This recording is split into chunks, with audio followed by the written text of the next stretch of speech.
विद्यालयटी न्याक accreditation पाई सारी तेणु ए अंचलर जहाँ आशा आकांक्षा रही शैक्षिक व्यवस्था को लेकिन ये महाविद्यालय परिपूरण करिवो बोली मु आशा व्यक्त करुछि। माननीय विधायक अमर भाईंकर प्रचेष्टा अध्यक्षों आरंभ करी महाविद्यालयर समस्त शिक्षक शिक्षयित्री कर्मचारी छात्र छात्री पुरातन छात्र छात्री तथा ये अंचलर समस्त बुद्धिजीवी मानकर शुभेच्छा शुभकामना ये महाविद्यालय प्रति रही।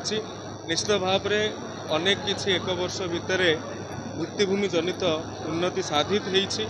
गुणात्मक शिक्षार प्रवाह निमंते उच्च शिक्षा विभाग तरफ नियमित भाव में तार व्यवस्था करा जाउछि एवं मु आशावादी अछि ए अंचल रे ये शिक्षानुष्ठान एक आदर्श शिक्षानुष्ठान में परिणत हो। चलित वर्ष सामंतराय कॉलेज रो 46 प्रतिष्ठा दिवस थिला आपण अध्यक्ष हिसाब रे कोन कहबे सर?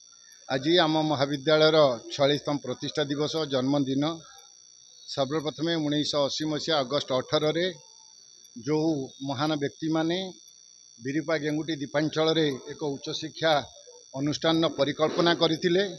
सेथिरे भारत सरकारंकर शिरोमणि पुरस्कार प्राप्त स्वर्गत श्री विष्णुचरण सामंतराय जे कि प्रतिष्ठाता जहाँ नाम महाविद्यालय नामित होइछि एवं जो माने तांको सहित सहयोग करथिले स्वर्गत कामिनीकांत पट्टनायक हेमंत महांती अश्विनी स्वाई एवं जो माने आज बंचिकी अच्छा मु प्रथमे जो माने इहदामर समस्त श्रद्धांजलि ज्ञापन करुच्ची जो मैंने अच्छा समस्त कृतज्ञता ज्ञापन करुच्ची।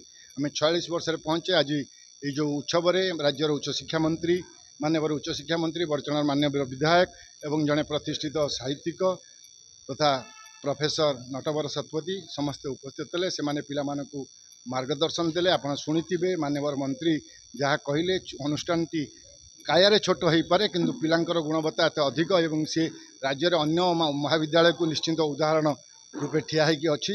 तेणु मु मंत्री को कृतज्ञता ज्ञापन करुच्ची। आम निरवच्छिन्न भाव में दीर्घ दिन धरी महाविद्यालय एक शैक्षिक परिवर्तन करने चेष्टा करुचु। विगत दिन में राज्यर समस्त प्रतिष्ठित व्यक्ति मैंने महाविद्यालय को आसी आम नायकर एक्रेडिटेशन होइछु आज दिन में आउ एक संकल्प नौचु निकट मु गत वर्ष पिला मानकु प्लेसमेंट सेल 29 जन पिला निजुक्ति प्रदान करी जो साधारण एजुकेशन एटा हुए ना।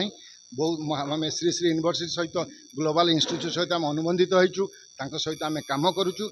महाविद्यालय छात्र छात्री माने बहुत छोट कॉलेज हो पारे बहुत मात्रा से आगू जाइछन्ति। ये संकल्प बोध आम नौचु जे आगामी दिन में शिक्षानुष्ठान को शैक्षिक दृष्टिकोण सारा राज्य में एक प्रतिष्ठित महाविद्यालय करूँ। आज दिन में समस्ते जो मैंने मत सहयोग कर समस्त धन्यवाद दूसरी कृतज्ञता।